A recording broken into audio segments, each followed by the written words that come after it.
Yeah, that's an interesting question to reflect on. And to be honest with you, so many things have happened during the year that have kind of shaped the company and certainly given our investors the look through value in terms of where the strategy is for the company going into 2026 in particular.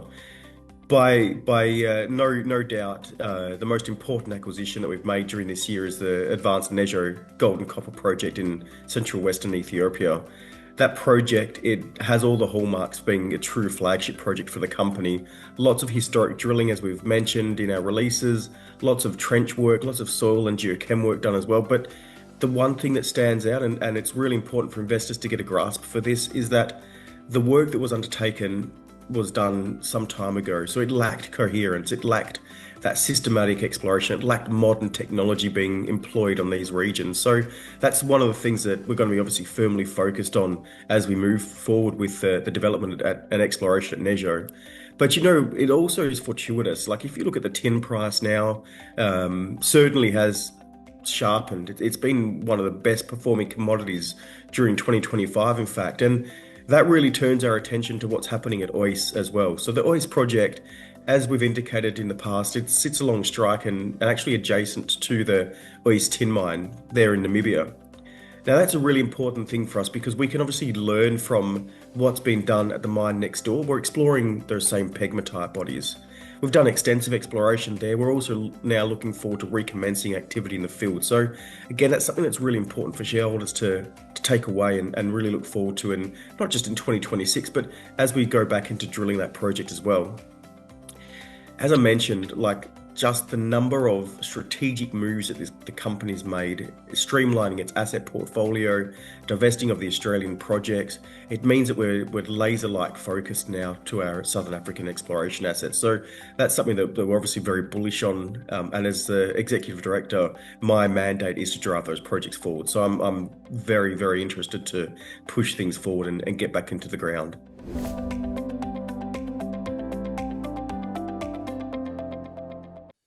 It would be easy to say the acquisition of Nejo, and whilst that might be true in isolation, I think what has been the best highlight for the company is streamlining our asset portfolio, right? Has been such an important thing because in terms of now communicating Ascari to our investors, to new plus hopeful shareholders coming onto the register, it's been really important to communicate what the focus is of the company.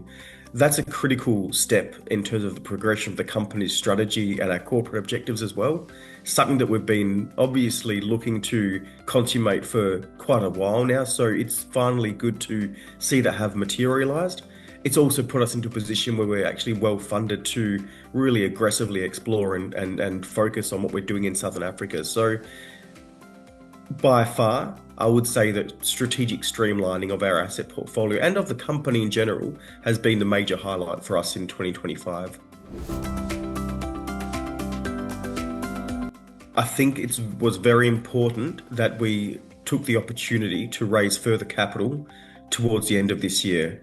First, we did the rights issue, which was oversubscribed and was a tremendous result, especially for our existing shareholders understanding the strategy of the company and certainly validating what it is that we're looking to achieve and really verifying what our corporate objectives are for the company.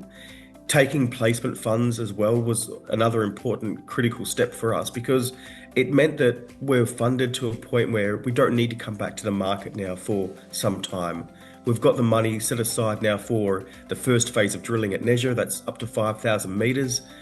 We know what our drill targets are, so we're going to be very focused on executing upon that drill strategy. And I think fundamentally, for a company to be in our financial position now, we're in a situation whereby we can really expand and keep our focus very clear without having to worry about coming back to the market. Yeah, that's a very good question, Fuad, and thanks for asking. So certainly, from a shareholder's perspective, those catalysts, especially the first 3 months of next year, are going to be strategy defining catalysts. And what I mean by that is the drilling at Nejo is going to be key. We have got all the support that we need administratively and operationally in Ethiopia across federal, regional, and local stakeholder levels. That's a very important situation for us to be able to benefit from as well, because it's very important, particularly in a country like Ethiopia. You've got to make sure that you manage your stakeholder relationships very closely.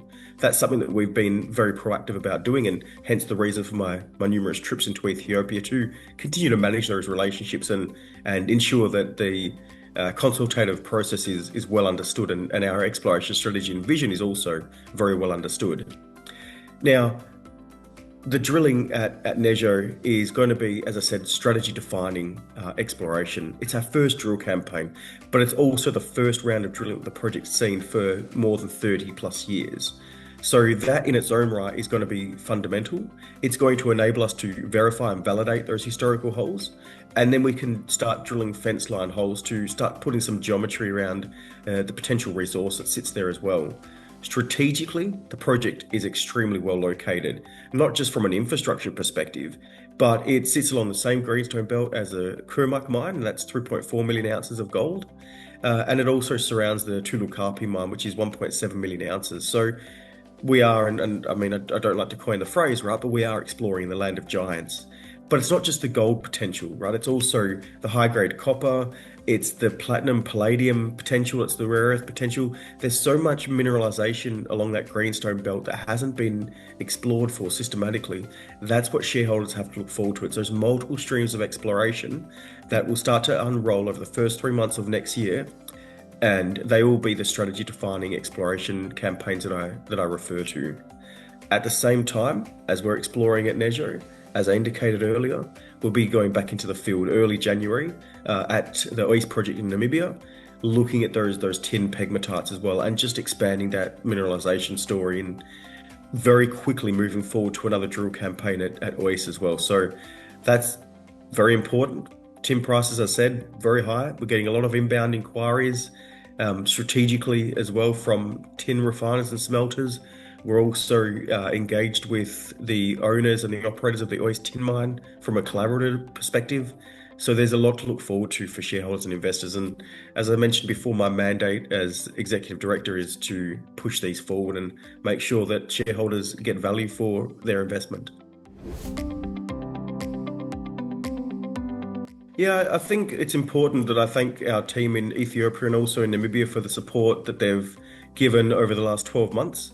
We've all been working very hard to maintain focus on the projects and continue to move things forward. I also want to thank our board. We've got a very supportive board. We tend to think very much the same, and we're certainly aligned on all issues. It certainly makes things easier when you're running as a junior exploration company. Having a board that supports the strategy is critical. So I would like to thank the board for their support and us, I could say, the faith in me in terms of driving that African exploration strategy and the acquisition strategy forward. So that is also critical. And certainly, as I mentioned before, just thanking our investors and shareholders for their continued support throughout the year. It's been something that we've been obviously working towards maintaining and expanding sort of that reach from a shareholder perspective. So it is nice to be moving into 2026 knowing that we're in a much stronger position. So thanks to everybody that's been involved in the success of the company over the last 12 months.